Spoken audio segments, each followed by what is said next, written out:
Jau 35 gadi ir pagājuši, kad Rīgā ieradās ļaudis no visas Latvijas, lai pašaizliedzīgi aizstāvētu savu valsti, var teikt, ar kailām rokām. Man, kā toreizējam lauksaimniecības ministram, bija svarīgi aicināt visus laukos dzīvojušos, strādājušos cilvēkus ar visām iespējamām tehnikas vienībām, veidot barikādes, lai tanki un bruņtehnika nevarētu uzbraukt cilvēkiem, kur gatavojās sargāt svarīgākos valsts objektus un nevarētu brīvi iekļūt mūsu galvaspilsētā, kā tas notika iepriekšējā dienā Viļņā. 1991. gada barikādes bija nozīmīgs latviešu tautas pašapziņas un gribas izpausmes brīdis, kad cilvēki bija apņēmības pilni nosargāt savu zemi un brīvību. Šodien, esot šeit un domājot, kādā laika periodā dzīvojam, lepnums smijās ar zināmām skumjām sajūtām. Kāpēc tā? Man līdzgaitnieki daudz jau viņu saulē. Ir tādi brīži, kad dzirdu, lasu, redzu, ka mūsdienu pasaulē dzīvojot nav ļoti būtiski daudz laika veltīt vēstures aspektiem, ka lietas notiek it kā pašas no sevis. Lauksaimniecības ministrijas, tagad zemkopības ministrijas darbinieki aktīvi piedalījās Latvijas valstiskās neatkarības atgūšanas procesā.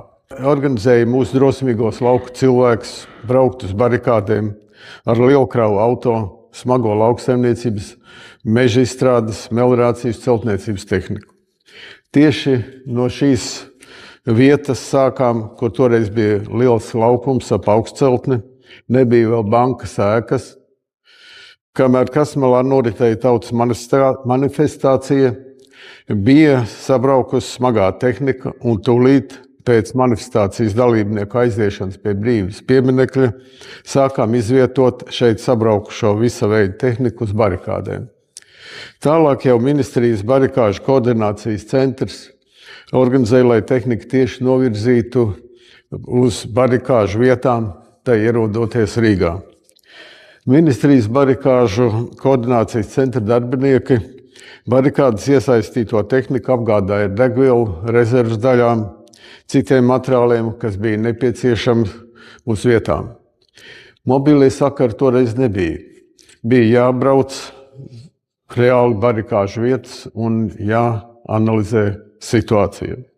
Apvienības lauku celtnieks spēkiem būvēja barikādas Zaķu salā, ap televīzijas torni, Vecrīgā, apgādāja barikādas ar celoņdrātīm, Bauskas rajona agrofirma Uzvara gatavoja prettanku ežas un strādāja daudzi uzņēmumi arī barikāžu vajadzībām.